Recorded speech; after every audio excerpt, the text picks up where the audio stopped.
प्यास लग रही है, किंतु यहाँ तो दूर दूर तक जल की बूंद भी नहीं है।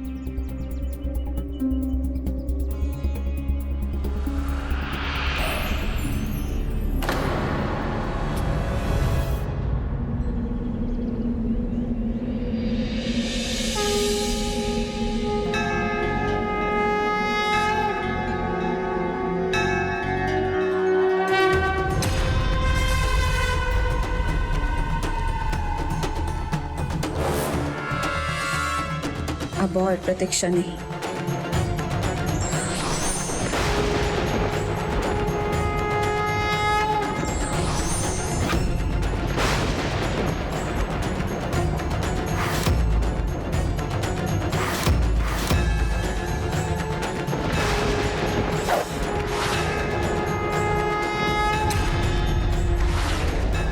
ये बाण, ये मेरी ओर आ रहा है।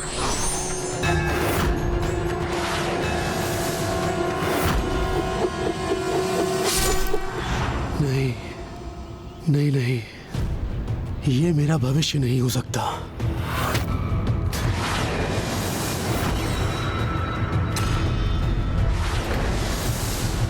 कहां से आया ये बाण?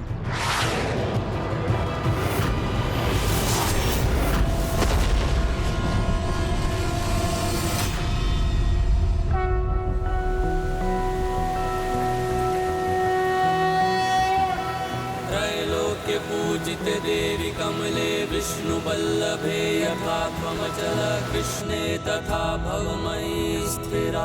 अद्भुत है आपकी लीला माँ। भक्त को प्यास लगी थी तो माँ ने तो नदी ही बहा दी। किंतु गणेश जी, महाबली हनुमान तो उनके बल और दृढ़ता के लिए विख्यात हैं। कुछ ही क्षण का ये युद्ध उन्हें थका कैसे सकता था कि उन्हें प्यास लग गई? माता की लीला से कुछ भी संभव है। हनुमान जी का थकना एवं उनका प्यास लगना माता की लीला के लिए अनिवार्य था।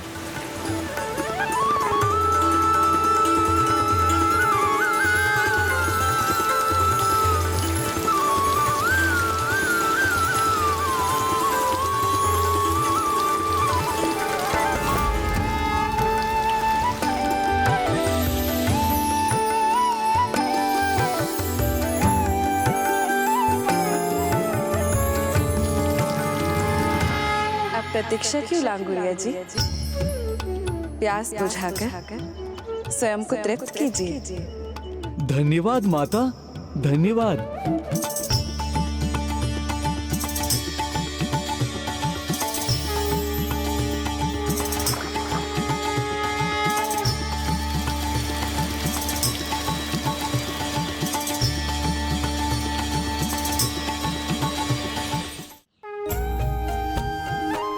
माता, इस नदी का बहाव तो आपके बहते केशों के समान है। भक्त के लिए इस नदी को उत्पन्न करने हेतु आपको कोटि कोटि धन्यवाद माता। ये नदी आपकी ममता का प्रमाण है।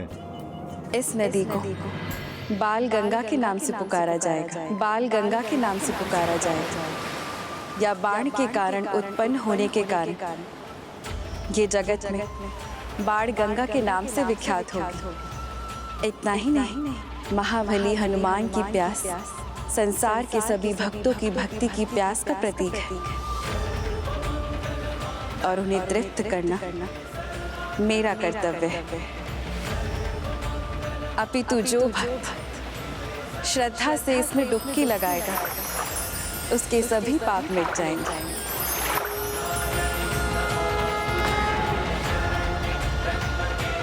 जय माता दी, जय माता दी, जय माता रानी की, जय माता रानी की, जय माता रानी की, जय माता रानी की, जय माता रानी की।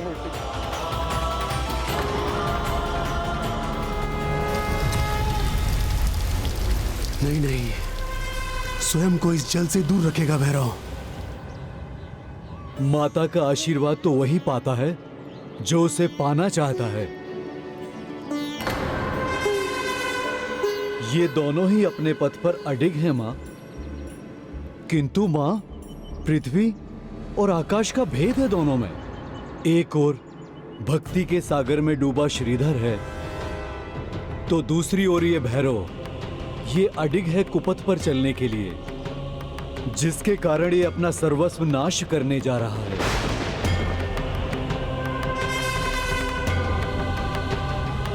माता, जब ये कुछ समझना ही नहीं चाह रहा, तो आप इसे इतने अवसर क्यों दे रही हैं? माता, यदि आपकी इच्छा हो तो मात्र आप अपनी दृष्टि से ही इसका वध कर सकती हैं। माता, यदि आप मुझे आज्ञा दें तो मैं अभी इसका अंत कर देता हूं। नहीं श्री राम भक्त हनुमान, उसे अपने भविष्य की, अपने सर्वनाश की झलकियां तो दिखाई दे रही, किंतु वो रुक नहीं रहा, अर्थात उसका अंत निकट है। किंतु अभी भी उसके पापों की गागर भरी नहीं है।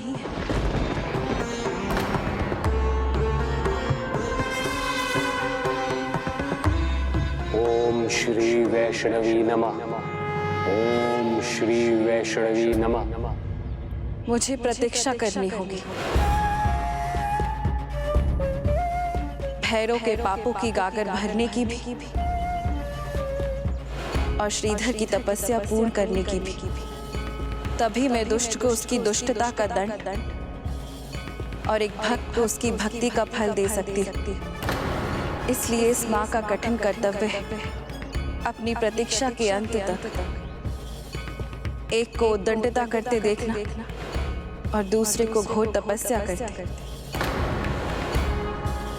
और जब तक वो दिन नहीं आता, तब तक मैं स्वयं अपने आराध्य श्री राम की तपस्या में लीन रहूंगी। तब तक आप भैरव को रोक लेंगे ना हनुमान जी? अवश्य माता, आपका आदेश ही तो मेरा कर्तव्य है। आप निश्चिंत होकर तपस्या कीजिए। मैं भैरव को आपके निकट नहीं पहुंचने दूंगा, उसे तो मैं रोक कर रखूंगा। धन्यवाद श्री राम भक्त हनुमान जी। किंतु ऐसा तभी तक संभव है जब तक उसका विनाश काल नहीं आ जाता। जैसे ही वो आगे बढ़ सकेगा, समझ जाइएगा कि उसका अंत काल आ गया है।